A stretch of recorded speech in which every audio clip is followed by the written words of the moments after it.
Oke, kita mulai. Saya mulai merekam gitu ya. Saya akan share materi perkuliahan kita hari ini.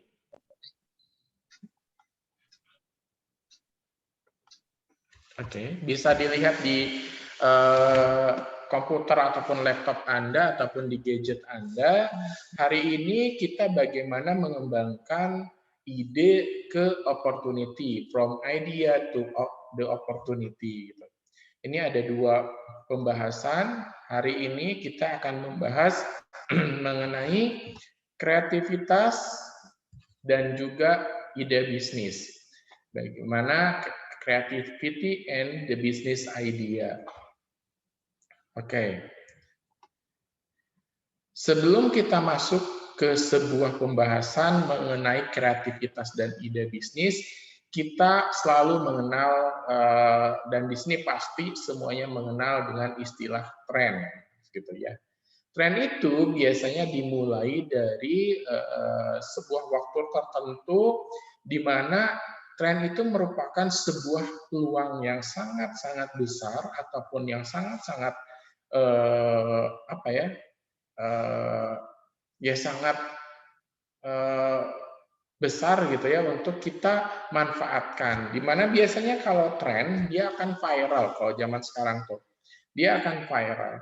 Dan itu menciptakan sebuah opportunity untuk kita memulai sebuah perusahaan, new venture, ataupun memulai sebuah bisnis baru. Gitu. Jadi, tren ini biasanya dilihat tampak gitu, tampak kelihatan oleh mata kita, ibaratnya secara terdengar gitu ya di sekitar kita. That's trend. Trends juga biasanya nih ya, kalau misalkan kita ingin menciptakan sebuah bisnis, gitu, apa saja sih tren saat ini gitu ya? Pertama mengenai green trend. Green trend kan pasti sudah sering mendengar ya tren mengenai go green. Jadi semuanya kita berbasis gimana nih biar go green gitu ya, bisnisnya go green, produknya go green gitu ya. Contohnya dalam saat ini tuh bagaimana kita mengurangi sampah plastik dan sedotan gitu kan.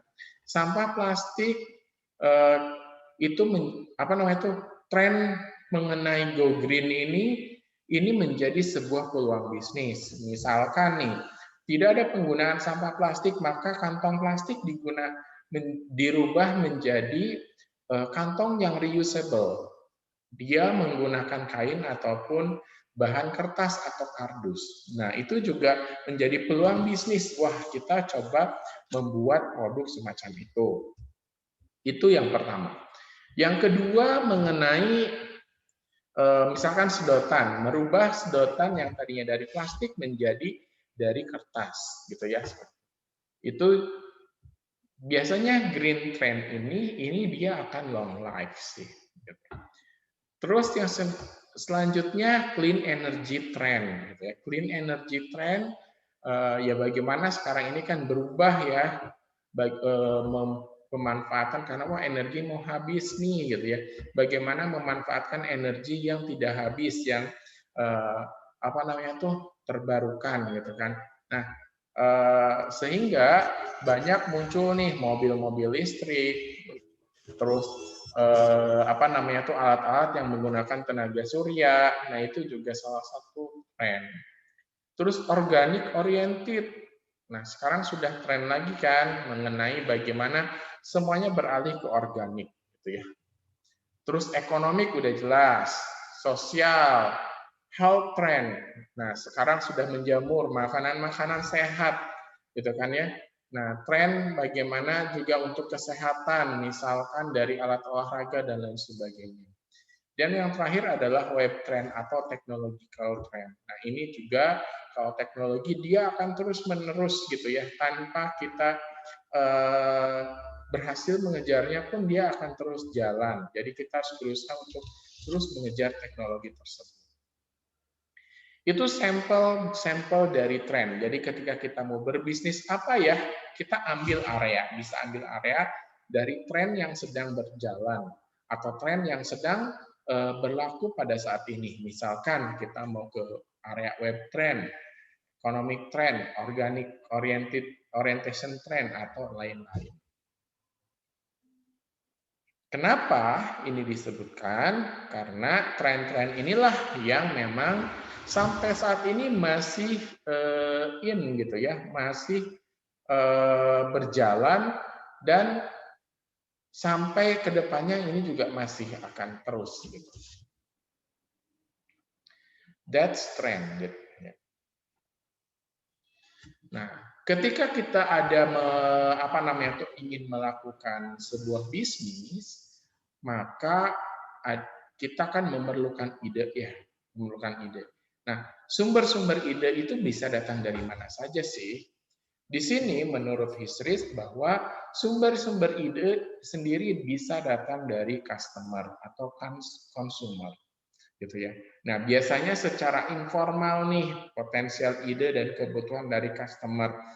Oh, customer ada kebutuhan apa, itu juga menjadi sebuah sumber ide baru, gitu ya. Baik mau informal atau secara formal, langsung menanyakan customer berupa memberikan survei.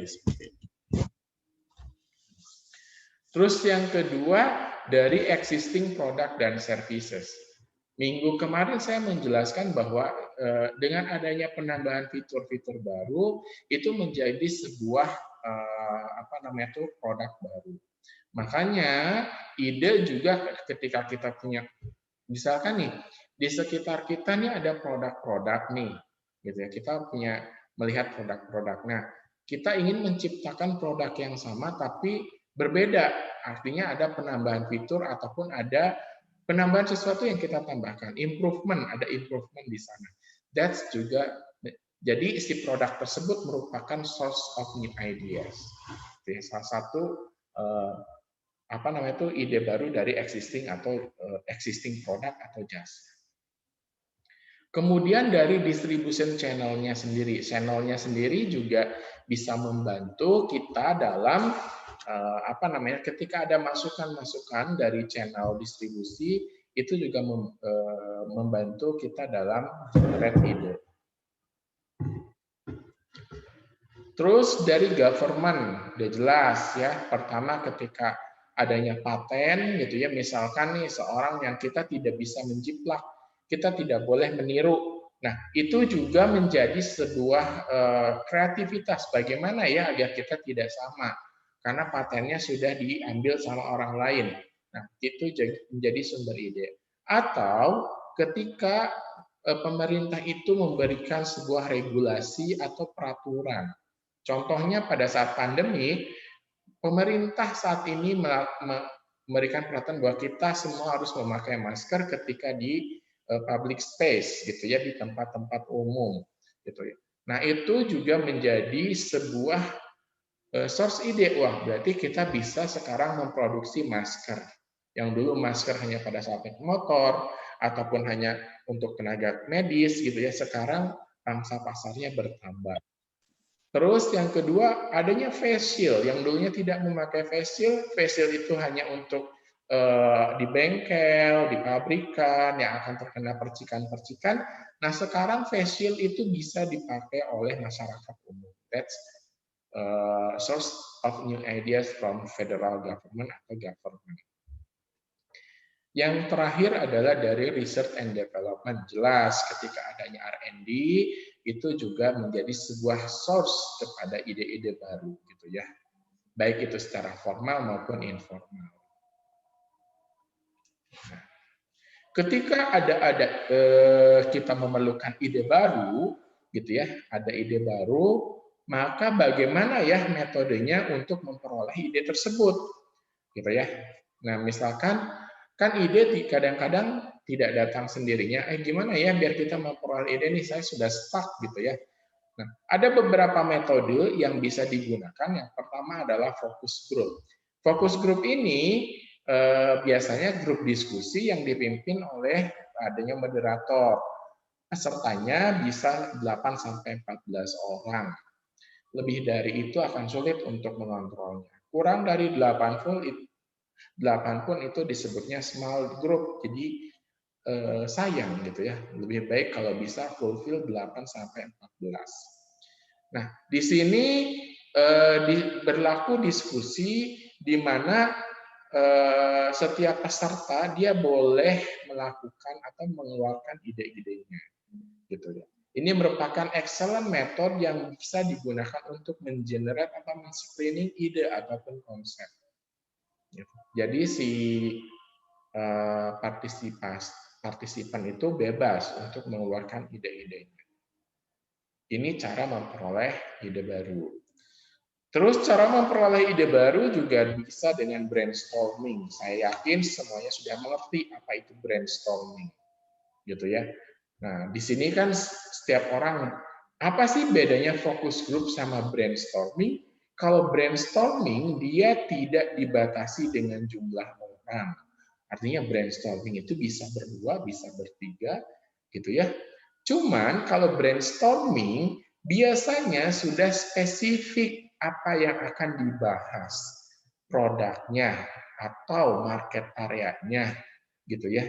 Jadi saya ingin brainstorming nih. Brainstorming mengenai apa? Mengenai produk. Saya akan membuat produk masker, gitu kan. Ya kita brainstorming mengenai itu. Fokus grup kita belum nih. Saya mau ingin membuat sebuah produk apa ya yang laku saat ini? That's focus group. Gitu ya. Kalau brainstorming harusnya dia sudah ada guide-nya produk. Rules dalam brainstorming ada beberapa rules. Tolong dicek untuk mic-nya ya.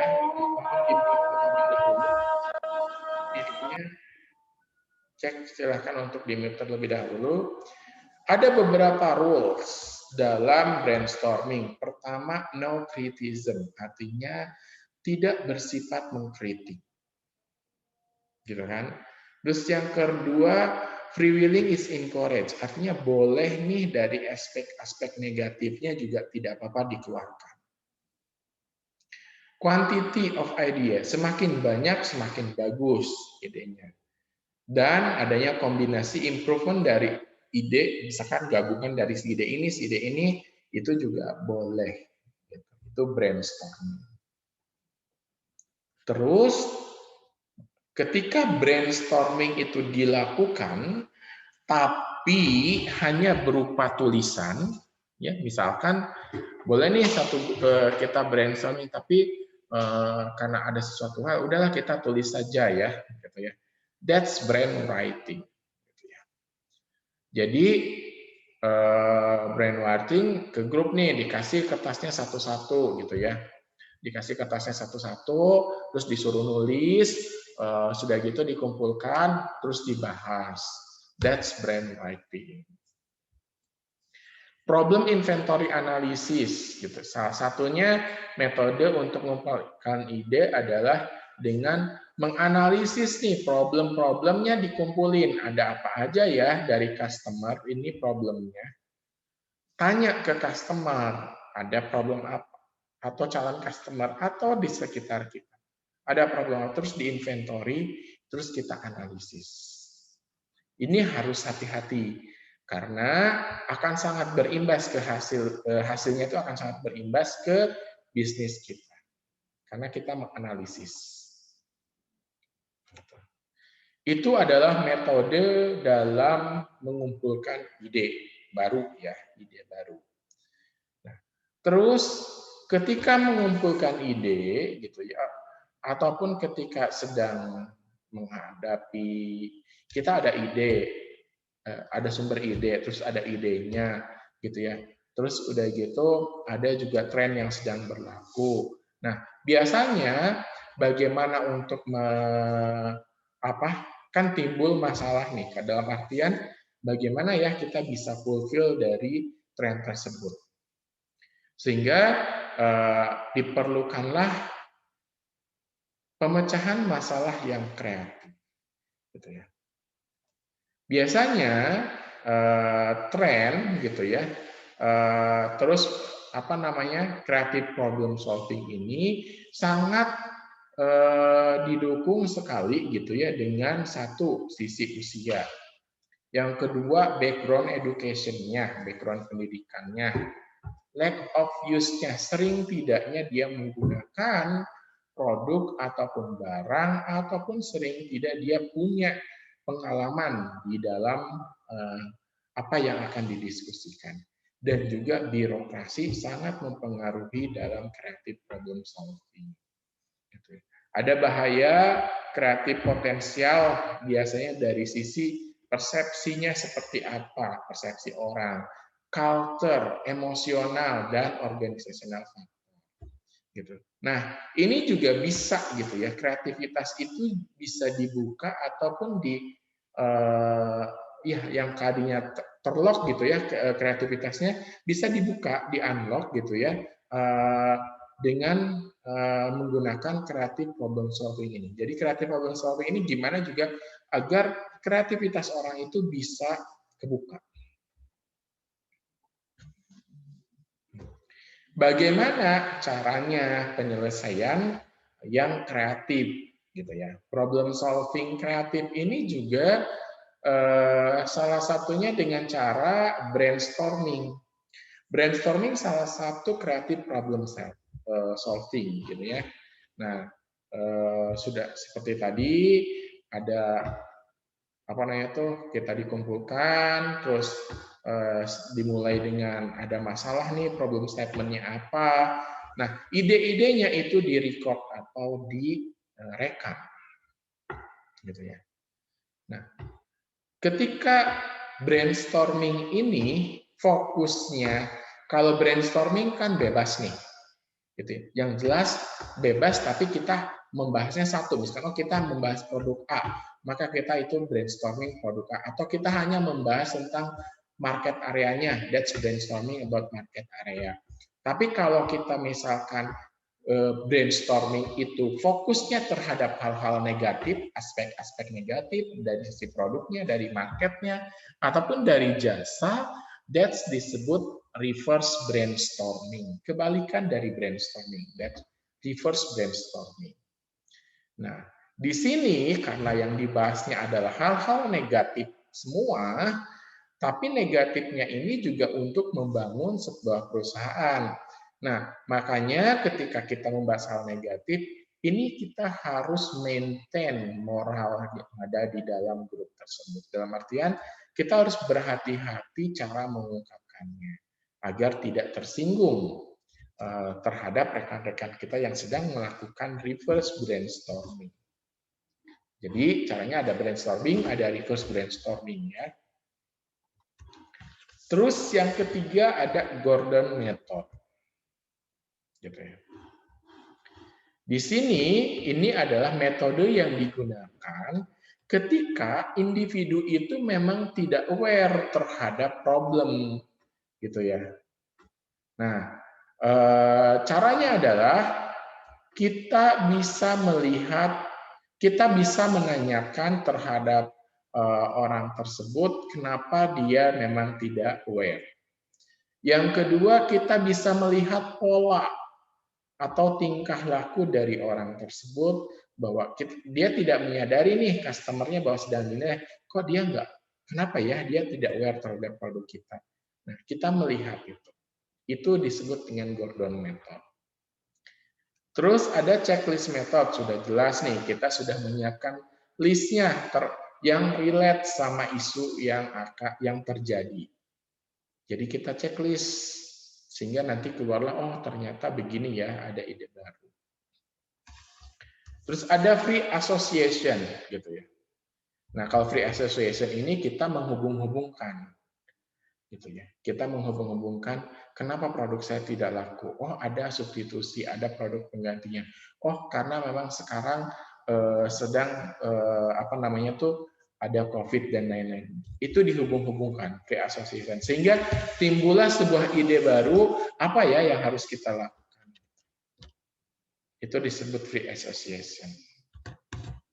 Terus force relationship gitu. Dipaksakan di sini.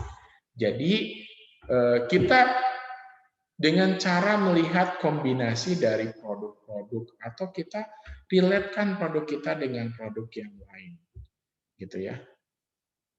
Jadi biasanya ada elemen-elemen produknya nih, elemen-elemen problemnya yang memang apa namanya kita paksakan melakukan kombinasi.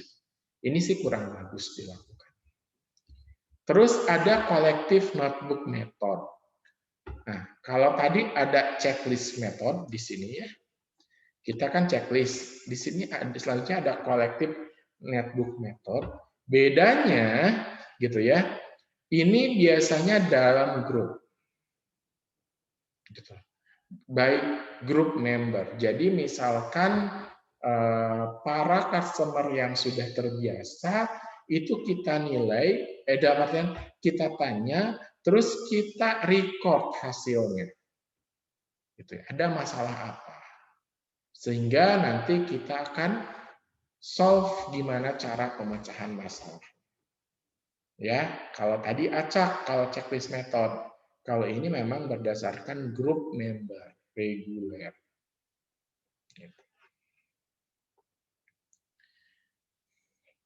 Nah, terus ada juga pemecahan masalah dengan atribut listing. Nah, ini dilihat kita bandingkan sisi positif dan sisi negatifnya. Jadi compare antara negatif dan positif. Terus ada pendekatan big dream approach. Nah, ini suatu hal yang sangat-sangat bebas. Jadi setiap orang gimana mimpinya ya, biar saya punya ide ini, saya punya ide itu masih sangat jauh sekali. Itu big dream approach. Tapi itu diperlukan. Karena nanti untuk kemajuan produk ataupun si perusahaan. Terus ada parameter analisis. Nah, ini mendevelop ide yang fokus pada identifikasi parameter dan kreativitas dari sintesisnya. Jadi memang sudah diidentifikasi nih. Nah, itu menjadi parameter. Bagaimana ilustrasinya? Seperti ini. Bisa dilihat di gambar. Nah, kita observe nih teknologi observation, melakukan observasi terhadap teknologinya. Terus, nah di sini ada need analysis, ada analisis kebutuhan yang sangat dipengaruhi oleh kebutuhan pasar dan juga kebutuhan dari hasil teknologi observation. Di sini ternyata dianalisis sehingga kita melakukan identifikasi, parameter identification step 1. Gitu kan? Nah, kita melakukan parameter identifikasinya, kemudian kita menciptakan kreatif sintesisnya. Nah, step 2-nya. Jadi nanti bisa dibalik dari sini, balik lagi. Gitu. Proses di sini disebut dengan parameter analisis. Nah, ini adalah proses invention atau penemuan masalah. Gitu kan?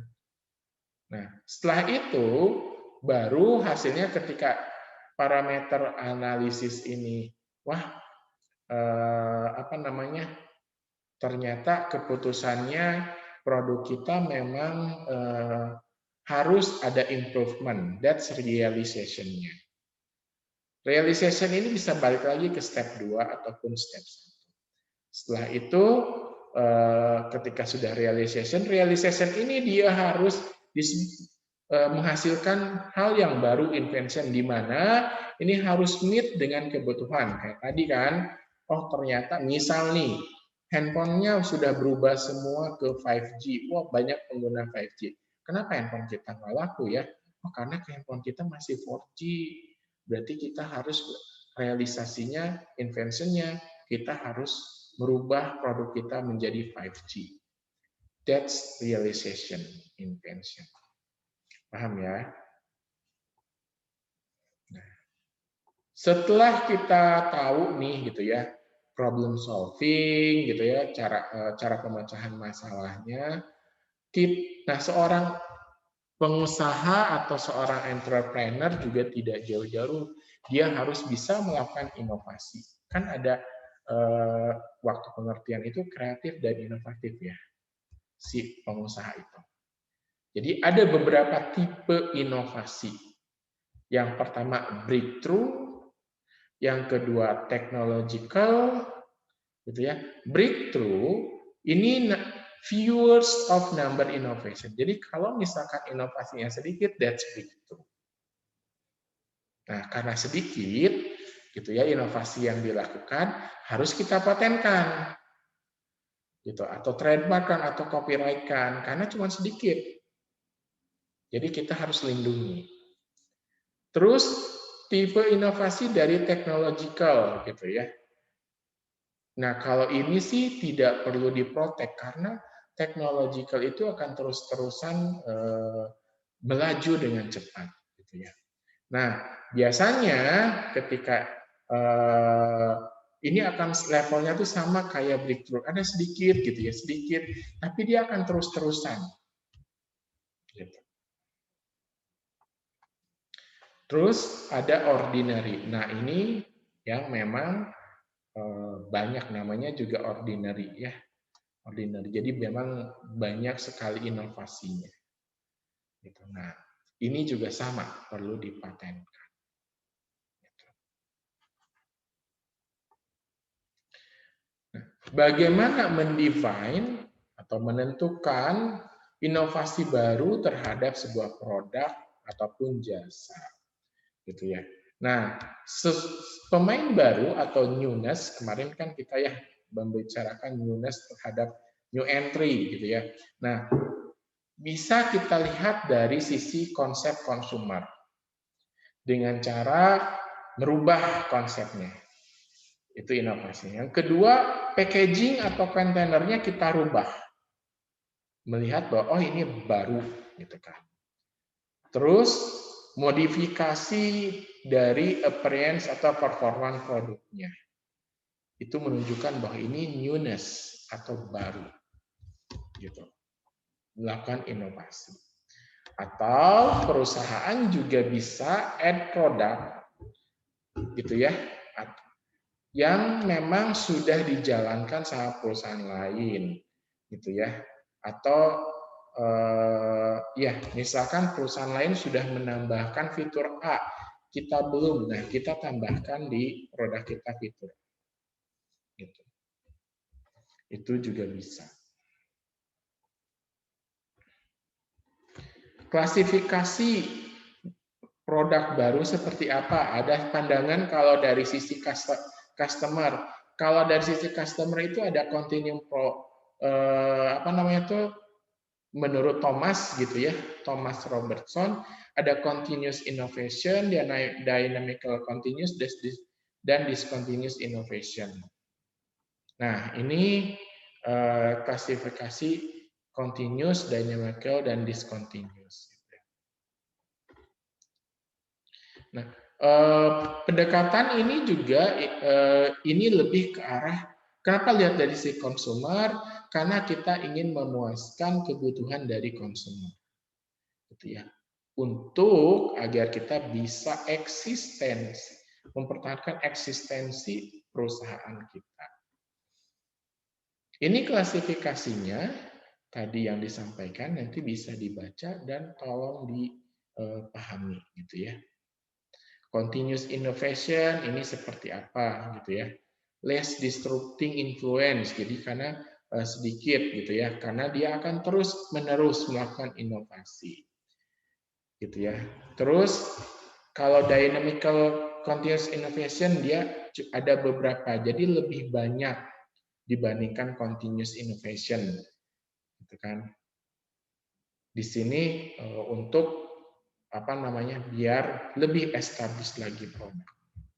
Kalau discontinuous innovation itu memang dia sudah merasa yakin dengan produknya sehingga apa namanya tuh dia melakukan inovasi yang sangat berbeda sehingga seolah-olah ini menjadi produk yang baru. Jadi padahal ini produk lama lah tapi terlihatnya baru seperti itu.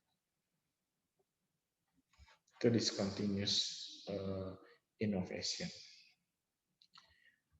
Kalau dari sisi perusahaan ada dua. Pertama distinction, distinction-nya dengan cara tadi membuat produk baru atau market baru. Jadi ketika misalkan masuk produk baru ataupun dilihat dari market baru. Yang kedua, situasi dari teknologi baru dan market baru yang memang bisa membuat sebuah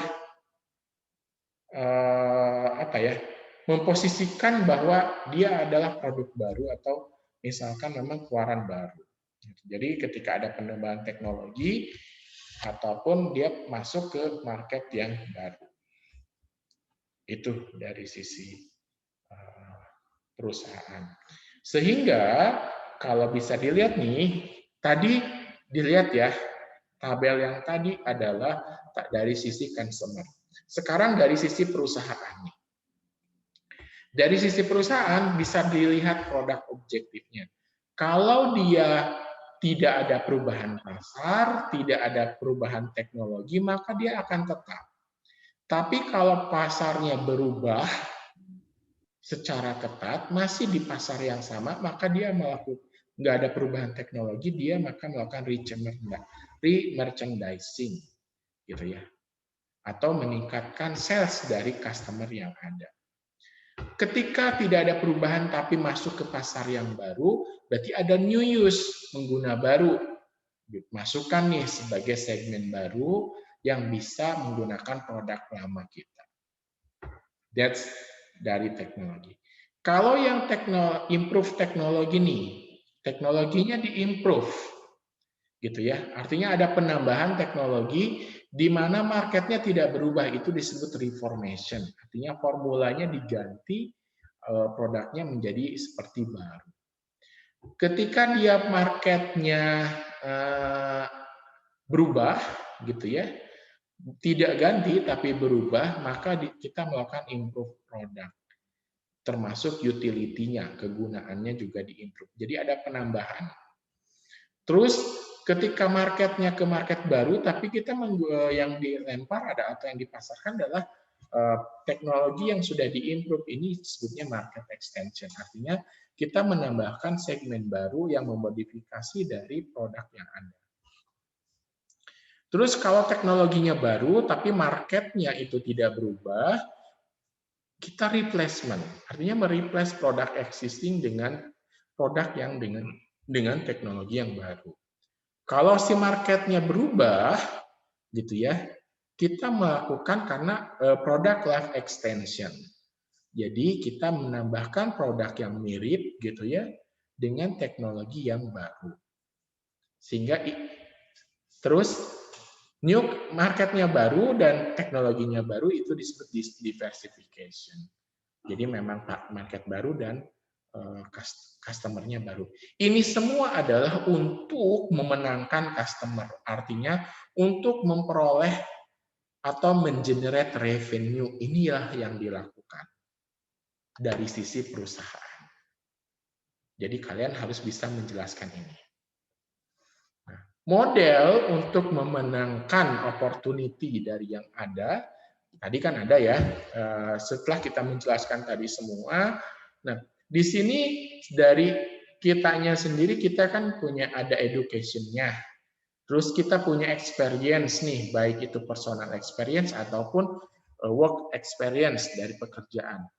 Dari sisi edukasi dan pengalaman ini akan menjadi pengetahuan kita terhadap market dan juga problem yang ada di customer. Nah, ini bisa, oke, nanti ini cerita terakhir. Nah, setelah itu juga kita punya misalkan sisi entrepreneurialnya. Jadi ada alertness-nya. Gitu ya, ada alert entrepreneurialnya. Terus yang ketiga kita punya network. Nah, ini semua kita di alert sama ada sisi entrepreneurnya, punya pengetahuan mengenai market, customer problemnya, punya networknya. Nah, sehingga kita outcome-nya itu kita bisa sukses memenuhi fulfill kebutuhan dari opportunity ataupun recognition dari opportunity. Ini outcome-nya. Gitu.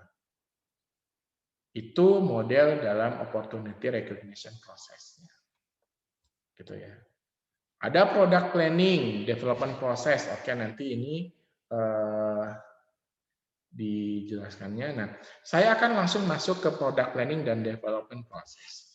Kalau kalian lihat ini, stage ada 4, idea stage, concept stage, product development stage, dan test marketing stage. Ini masuk ke dalam development proses. Biasanya, misalkan ada idea stage, ada ide, dievaluasi. Sudah gitu masuk nih, sudah lolos, masuk ke laboratorium development, dievaluasi lagi. Lolos, baru ke pilot production run-nya, evaluasi lagi. Kalau evaluasinya tidak lolos, balik lagi, gitu. Baru sampai lolos, baru ke semi commercial plan trials-nya. Itu tes market, evaluasi, lolos, baru kita launching produknya di sini. Introduction, growth, maturity, sampai nanti decline. Jangan sampai kita mengalami decline, maka nanti di maturity ini kita akan membahas bagaimana strategi mempertahankan produk kita agar long life. Itu nanti di pertemuan selanjutnya. Ini idea stage, concept stage, jadi bisa dibaca nanti. Nah, di pertemuan ini juga akan dibahas sedikit mengenai e-commerce dan bisnis startup. Nah, sebenarnya e-commerce ini juga akan didapatkan nanti di mata kuliah elektronik bisnis dan digital marketing, termasuk bisnis startup. Bagi yang mengambil enrichment, kewirausahaan, ini akan memulai dengan bisnis startup. Nah, kenapa di sini disinggung sedikit? Karena e-commerce itu biasanya, gitu ya, e-commerce itu offer nih ke entrepreneur itu jadi sebuah opportunity. Jadi si entrepreneur dengan adanya e-commerce dia harus lebih kreatif dan inovatif lagi. Gitu. Nah, ada beberapa faktor yang memang ini bisa menumbuhkan sebuah firma atau sebuah usaha di e-commerce ini, gitu ya. Di sini ada widespread use, gitu ya, penggunaan personal komputer, mengadop intranet, gitu, dan akses internet, terus lebih cepat dan lebih bisa lebih secure, more secure system. Sehingga si entrepreneur dia harus bisa menggunakan e-commerce ini secara kreatif atau masuk ke dalam teknologi e-commerce. Nah, bagaimana nih dia harus memutuskan bagaimana mengoperasikan company-nya dengan menggunakan internet. Terus outsource operation-nya menggunakan spesialis internet juga dan menggunakan package dari e-commerce sendiri untuk software dari perusahaannya. Kemudian mengintegrasikan itu semua artinya merubah bisnis dia menjadi tidak hanya offline menjadi online. Jadi integrasikan front end dan back end operation-nya sehingga menjadi internet bisnis. Karena kita sudah masuk ke situ. Pemanfaatan website yang ada, nanti ini bisa dibaca. Terus dengan adanya e-commerce, itu juga bisa tracking customer information. Nah, ini bisa dilakukan tidak hanya offline, jadinya yang tadinya offline menjadi online menggunakan electronic database. Personal marketing juga sama, bisa menggunakan electronic database, gitu kan. Nah, ini harus diprotek, gitu ya, karena akan bisa dihack oleh hacker. Nah, sehingga di sini ada pembahasan terakhirnya doing e-commerce as entrepreneurial company. Entrepreneur diharapkan untuk melakukan atau merubah perusahaan menjadi perusahaan e-commerce, gitu kan? Bisa di-deliver ekonomis produknya, gitu kan? Terus marketnya jadi lebih besar, operasinya online, dan harus able to economical draw customer website. Artinya kita harus punya website-nya. Gitu. Jadi di sini kita diarahkan si customer untuk menjadi bisnisnya di online kan. Itu. Nah, itu materi kita hari ini. Apakah ada pertanyaan? Mau nanya, Pak? Ya. Dari tadi yang Dari Dikanio, Pak. Oh iya, gimana? Tadi yang bagian buat ide, terus lanjut evaluasi ke development, itu evaluasinya indikatornya apa ya, Pak? Bentar, berarti yang saya cek dulu ininya ya, slide-nya ya. Sebentar.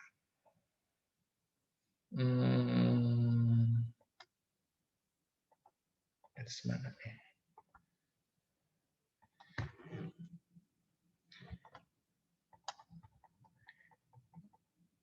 Evaluasi ini, sebentar. Ini bukan, yang ini bukan. Iya, Pak, yang ini, Pak. Nah, oke. Jadi di sini maksudnya gini, ketika misalkan kita ada ide nih, nah tadi kita pembahasan ide itu datang dari mana saja, cara mengenerate-nya itu seperti apa, dan apa namanya cara problem solving-nya seperti apa. Nah di sini maksudnya ada ide, ada proses ide nih. Ide ini kita evaluasi dalam artian di sini tadi proses creative problem solving, gitu kan? Ada misalkan kita mau membuka usaha baru mengenai masker, gitu ya. Nah, ide-ide itu kita evaluasi, artinya kita bicarakan. Nah, seperti apa indikatornya? Indikatornya nanti kita ciptakan sendiri dengan yang relate dengan pasar. Jadi maksud evaluasi ini tidak ada apa namanya tuh standar tertentu yang dilakukan gitu ya, standar tertentu, tapi lebih ke arah kita dengan jual masker ini laku nggak ya gitu dengan kondisi seperti ini, atau jual masker ini ada nggak pasarnya? Contohnya seperti itu, gitu. Jadi, nah kalau udah masuk ke laboratory development, ini adalah pengembangan dari konsepnya. Pengembangan konsep ini di sini kita akan membuat bisnis plan. Nah, dievaluasi nanti ada tahap bisnis plan, dievaluasi bersama dengan analisis lingkungan, analisis SWOT-nya, analisis operasionalnya. Di sini ada proses konsep stage, gitu. Di sini masih semuanya konsep, ya, ide maupun jadi hanya sebatas dream, impian yang belum masuk ke action. Dua ini, gitu kan? Nah, jadi hanya konsep. Ketika bisnis plan-nya jadi, kita dapat modalnya, kita ada modalnya, tinggal jalan kita. Nah, baru kita create produknya. Makanya di sini product development stage. Kita bikinlah produknya, tapi tidak masif, tidak banyak. Nah, kenapa? Karena nanti untuk kebutuhan pasar, tes pasar saja. Nah, produk di sini, produknya termasuk dari mulai desain dan sampai produk itu jadi. Ini dievaluasi lagi. Seperti dari desainnya, jumlahnya, pangsa pasarnya kan kalau pangsa pasar sudah ada di sini nih, gitu ya. Model distribusi juga ada di konsep udah. Nah, konsep ini dengan produk yang dijalankan, konsep sudah ada, termasuk strateginya kita buat di sini. Produknya sudah ada, baru kita melakukan tes pasar di sini. Semi commercial plan trials. Nah, ketika melakukan tes pasar dengan memang produk yang terbatas, maka kita sebar nih sesuai dengan target marketnya di sini waktu di konsep stage, target marketnya siapa, cara distribusinya gimana. Nah, kita lakukan. Gitu. Nah, setelah itu evaluasi, laku tidak, gitu kan? Laku tidak produknya. Kita belum launching nih, kita hanya tes pasar. Oh ternyata banyak yang mengeluhkan di masalah kualitas bahan. Ketika misalkan seperti itu, maka balik lagi ke sini, ke pilot production run. Berubah bahannya. Ada yang mengeluhkan di masalah desain di sini. Atau ternyata strateginya nggak bagus. Kenapa ya mereka nggak mau? Atau misalkan dari tes ini yang hanya sampel ini ternyata tidak berhasil. Balik lagi ke sini laboratorium development. Strateginya mungkin harus dirubah. Nah, setelah ini misalkan, oh semuanya sesuai ekspektasi, barulah kita launching produknya di sini. Di commercial stage product life cycle. Barulah di situ launching produknya, kita kenalkan, di sini mulai ada promo diskon, ada promo apapun itu, memperkenalkan produk, advertising dijalankan, bahwa kita semuanya program-program marketing, program operasional udah mulai berjalan. Nah, di sini baru tes pasar. Sesudah tes pasar. Jadi ini baru mulai nih kita jualan sesungguhnya, mulai running bisnisnya sesungguhnya. Sampai nanti kita lihat apakah terus meningkat, ketika misalkan mulai turun lagi, that's decline artinya kita pakai strategi baru lagi. Seperti itu. Ada yang mau ditanyakan lagi?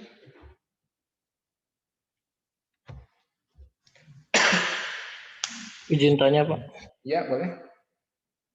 Ini menyambung yang pertanyaan tadi Dika Neo. Berarti untuk tes marketing ini menjadi poin utama ya Pak dalam memulai usaha. Jadi misalnya kan kita ide kadang misalnya ide udah ada, berarti kita nggak bisa langsung pemilihan produk. Maksudnya pemilihan produk, misalnya saya mau jual ini nih, tapi tanpa melakukan problem yang ada di masyarakat, misalnya di marketnya gitu. Nah, oke. Berarti tahapannya gini. Kan idenya sudah ada ya. Konsep stage-nya sudah dilalui belum? Konsep stage ini adalah pembuatan bisnis plan. Di dalamnya ada analisis operasional, analisis marketing, termasuk di dalamnya ada marketing research di sini. Jadi sebelum ke produknya jadi, kita riset pasar dulu di sini. Nah, tapi di sini tuh semuanya hasilnya masih berupa hitam di atas putih dan masih berupa ide-ide. Jadi belum running kita. Yang mungkin yang baru dilakukan adalah riset pasarnya. Jadi ketika misalkan saya sudah ada idenya, saya sudah bikin bisnis plan-nya, ini kita secara best practice-nya ya. Saya berbicara secara best practice-nya, karena pada kenyataannya nanti itu bisa dilakukan sambil jalan. Semuanya dilakukan paralel. Jadi artinya sampai ke tes pasar ini kita bisa lakukan paralel. Ide bisnis di sini, bisnis plan, product development ini bisa bersamaan dilakukan. Jadi bisnis plan belum jadi nih, tapi produknya sudah jadi. Kita langsung tes pasar, gitu. Tes pasar pasti akan ada ketidaksesuaian atau ada yang sesuai tidak harapan karena memang dari sisi bisnis plan-nya juga belum fix 100% atau belum jadi.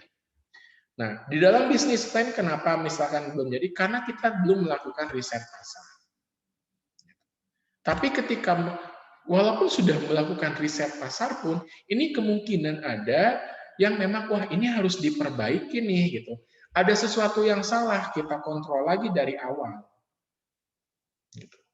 Dari awal mungkin dari konsep stage gitu. Ininya. Atau ide kita memang kurang kurang memenuhi keinginan atau kurang memenuhi tren yang ada. Jadi makanya ini selalu kenapa setiap tahap ini ada evaluasi, karena ketika misalkan ada error, gitu, kita ada kesalahan, ada tidak sesuai dengan ekspektasi, maka melakukan ke sini, balik lagi. Kesalahan kita adalah biasanya kita menganggap bahwa kita sudah mulai. Betul nggak? Ketika kita, yang penting saya sudah ada produknya, dan saya mulai jualan nih pasar laku, ya udah jalan. Gitu. Itu bisa saja terjadi, tapi tidak sesuai dengan best practice yang ada. Gitu. Makanya ketika misalnya itu jalan, tetap di sini konsep stage-nya atau bisnis plan-nya itu harus tetap dibuat. Kenapa? Karena nanti untuk mengantisipasi walaupun dia sudah jalan di sini, gitu ya. Aduh, kenapa ya? Bulan ini tuh bagus, bulan depan juga 3 bulan ini bagus, tapi setelah 3 bulan kok tiba-tiba langsung anjlok. Kita nggak punya guidance di situ. Nah, orang kita Indonesia ataupun memang yang masih usaha kecil biasanya yang tuh serabutan, langsung saja main hajar. Gitu. Ini alangkah baiknya melakukan tahapan ini gitu, walaupun memang akan jadi sangat panjang prosesnya. Kenapa sih kalau produk-produk luar nih, produk-produk luar negeri itu dia bagus dan bisa tahan lama ininya penjualannya, karena dia melakukan, mereka itu tidak akan launching produk sebelum mereka riset. Jadi mereka akan riset dulu, riset produknya, riset pasarnya, itu mereka akan melakukan riset. Kalau kita di Indonesia banyaknya bisnis musiman.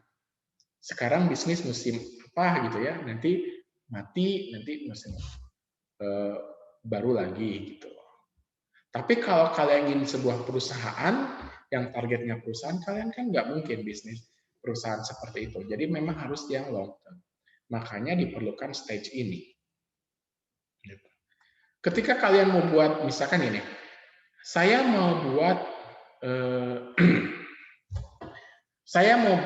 ada yang bisnis makanan. Saya mau buat cireng. Ketika kalian berpikirnya musiman, nanti juga tahun depan ganti lagi bukan cireng. Mungkin tidak harus melalui ini. Tapi kalian lihat, ada beberapa produk yang dia memang melegenda.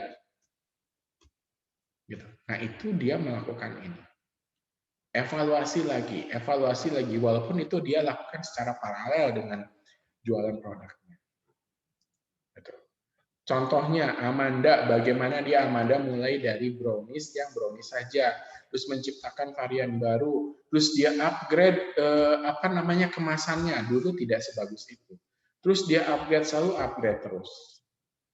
Jadi dia melakukan evaluasi, oke, walaupun sudah introduction, sudah jual ke sini, tapi melakukan development stage lagi, melakukan konsep stage lagi, terus seperti itu.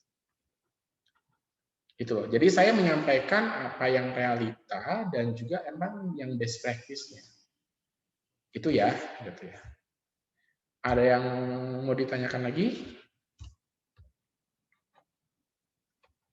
Oke, kalau tidak ada, saya cukupkan sekian.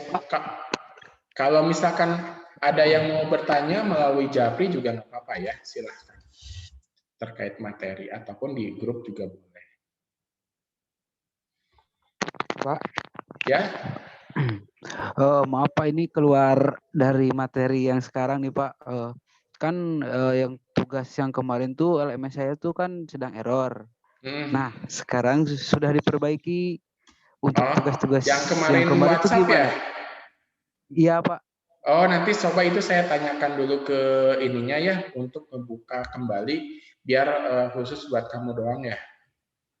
Iya Pak. Ya, nanti itu belum saya jawab karena memang saya belum ada ininya. Nanti saya jawab.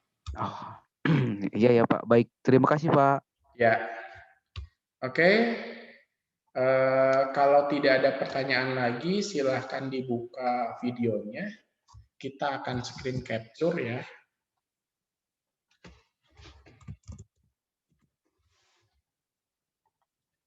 Kita akan screen capture 2 kali ya. Oke, 1, 2, 3. Sip, 1 kali lagi.